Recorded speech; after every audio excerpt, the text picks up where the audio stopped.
that feeling came, they thought of that, they thought of that. Okay, I can put this together. This is what he does. How do you think he knows? You think you fooling somebody, you're not fooling nobody. He can see the truth of you, even if you try to hide it. He will find it.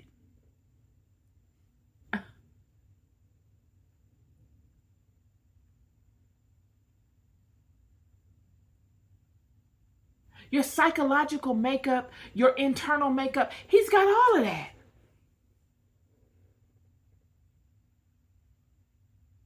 And this is what I try to tell you. The wicked sciences of Babylon. You got people nowadays working these wicked sciences.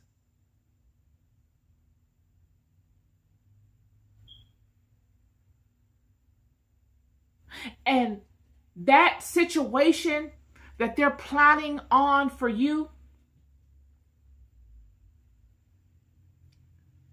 will be for them. They're going to slip on a banana peel and fall right off into it. Because you've got something when you align to the truth and the power of God. You've got something very paramount and lasting that they don't have. They've reneged. They don't even have it. It'll take them too long to get it. By the time they get it, game over. This is the point. This is not going down to meet them where they are. This is allowing them to come up to you. And if you know like anybody, like I know, it took a long time to get to where we at spiritually in alignment with God. This is a lifetime build. Whole lifetime.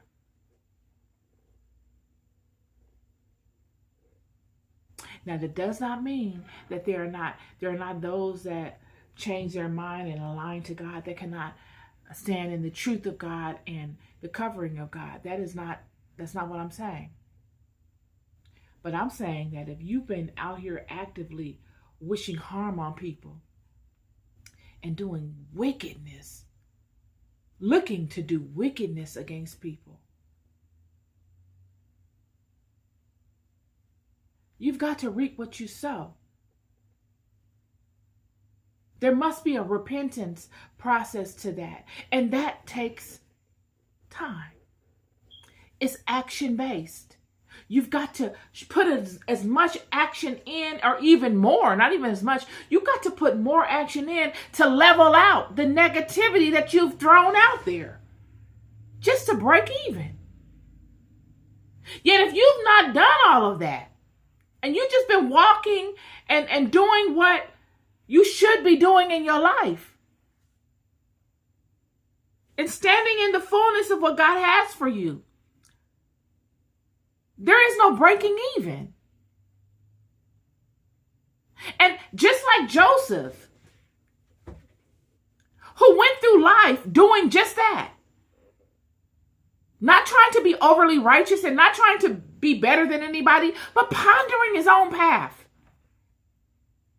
taking it one day at a time, going from one extreme to the next and never letting it defeat him, getting the most out of all of his experiences, regardless to what they may be, bearing all things, hoping all things, enduring all things, and never letting it change him internally.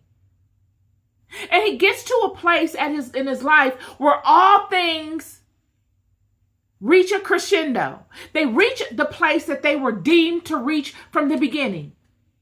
He stands in the promise of all that God has given to him in the form of symbol and in the form of word. He's the next man in the king of Egypt. And his brothers are afraid. They've gone no further in their evolution. They're still at that same fearful place that they were when they first engaged with Joseph and he told them of his dreams. Except for now, they don't feel strong and mighty. They still feel fearful. The fear never leaves them because it is a spirit of fear that provokes them to move in the direction in which they move. This is what allows the enemy to be able to use them. It's through fear. Yet they're not boastful. They don't feel capable in their fear now. They feel bound, controlled, at the mercy of. And what do? They concoct a whole nother lie. They default to what they know best. They lie.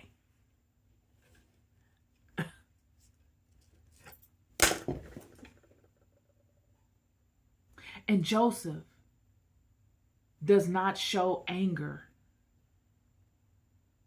Nowhere along his path does he show anger like, I'm going to plot on them. I can't wait to see them. Judah, I can't wait to see Judah. When I see Judah, I'm going to do this to Judah. I'm going to put Judah in a dungeon. I'm going to do this to Simon. I'm going to do this to Reuben. He's not even thinking about that. But they think he is because that's how they are. Anyway, a lot of this I said yesterday, and I don't know if Spirit was speaking through me to, I guess, reiterate it.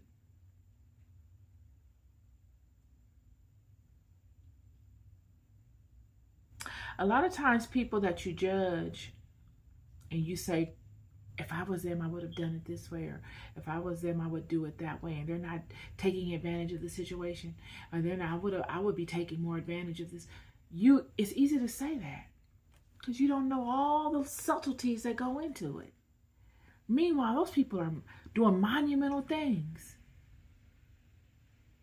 It's just that you've never played at that level, so you don't know what it takes to play at that level. A lot of people out here looking like they're in trash can situations. And they probably feel like they're in trash can situations. And they probably are in trash can situations.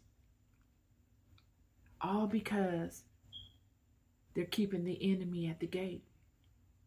They're turning the enemy to the gate, friend. And because the enemy cannot get in to where it really matters. Because the enemy cannot dominate where it really, really matters. He makes the outward suffer. That's what happens. And it will take one that understands the game being played to know that. Be that one. But in order to be that one, you must have played the game. And in order to play the game, you got to be selected for the team. And God is the one that selects for the team. So, quite naturally, there will be those that will never understand. But to those that are going through it, and that observe all of the communications from those that will never understand, it is for you to know that they will never understand. And for you to keep going regardless. I love you. Always looking to be useful to you. Be good to yourselves and be good to one another. Peace and love. Hey, JR, how you doing? Overcome by guilt and shame, the main two chains of fear.